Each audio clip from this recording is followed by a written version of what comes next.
പരിശുദ്ധ പരമദിവ്യകാരുണ്യത്തിന് എന്നേരവും ആരാധനയും സ്തുതിയും പുകഴ്ചയും ഉണ്ടായിരിക്കട്ടെ.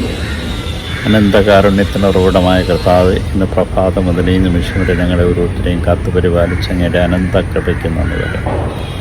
പുതിയൊരു മാസത്തിൻ്റെ ആദ്യദിനത്തിൽ കർത്താവേ, നീ ഞങ്ങളെ ഓർമ്മിപ്പിക്കുന്നു.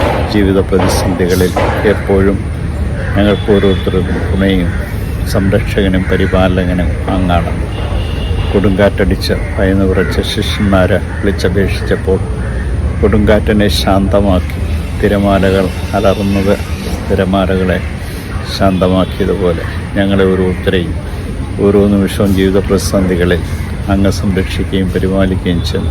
ഞങ്ങളുടെ അനന്തമായ കാരുണ്യത്തിന് നന്ദി പറഞ്ഞുകൊണ്ട് ഞാൻ അങ്ങയെ സ്തുതിച്ചാരാധിച്ച് മഹത്വപ്പെടുത്തി അങ്ങേക്കുന്നു.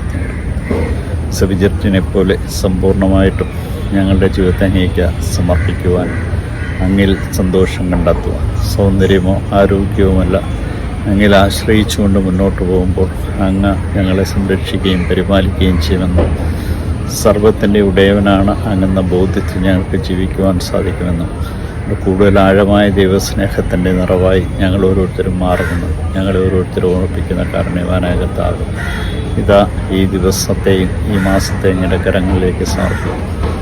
ഓരോ നിമിഷവും നിൻ്റെ ചൈതന്യത്തിൽ നയിക്കുവാൻ, നിൻ്റെ കൃപയിൽ ആശ്രയിച്ചുകൊണ്ട് മുന്നോട്ട് പോകാൻ ആവശ്യമായ എല്ലാ അനുഗ്രഹങ്ങളും ഞങ്ങൾക്ക് നൽകി അനുഗ്രഹിക്കുന്നു. ഇതാ കർത്താവെ, സമ്പൂർണ്ണമായിട്ടും ഈ ദിവസത്തെ നിൻ്റെ കരങ്ങളിലേക്ക് സമർപ്പിച്ചുകൊണ്ട് ഞാൻ അങ്ങേ ആരാധിച്ച് സ്തുതിച്ച് മാത്രത്തെ അങ്ങേക്കുന്നെന്ന് പറയും. യൂതന്മാരുടെ രാജാവായ നസ്രേക്കാരൻ യേശുവേ, പെട്ടെന്നുള്ള മരണത്തെ അപകടങ്ങളെ കാത്തുകൊള്ളണമേ. പ്രഭാതത്തിൽ എഴുന്നേറ്റ് മഹത്വപ്പെടുത്തുവാൻ കൃപ നൽകണമേ. ഇന്ന് പ്രത്യേകമായി ഞങ്ങൾ പ്രാർത്ഥിക്കുന്നത് ജീവിത പ്രതിസന്ധികളിൽ വലയുന്ന ഓരോരുത്തരെയും അങ്ങ് സംരക്ഷിക്കുകയും പരിപാലിക്കുകയും ചെയ്യണം. കൊടുങ്കാറ്റടിക്കുന്ന പോലെ അലറുന്ന ജീവിത സാഹചര്യങ്ങളെ ഓരോരുത്തരെയും ശാന്തമാക്കി അവരോരോരുത്തരെ അങ്ങ് വീണ്ടെടുക്കുകയും ചെയ്യണം. ഈശോയെ നന്ദി, ഈശോയെ സ്തുതി, ഈശോ ആരാധന.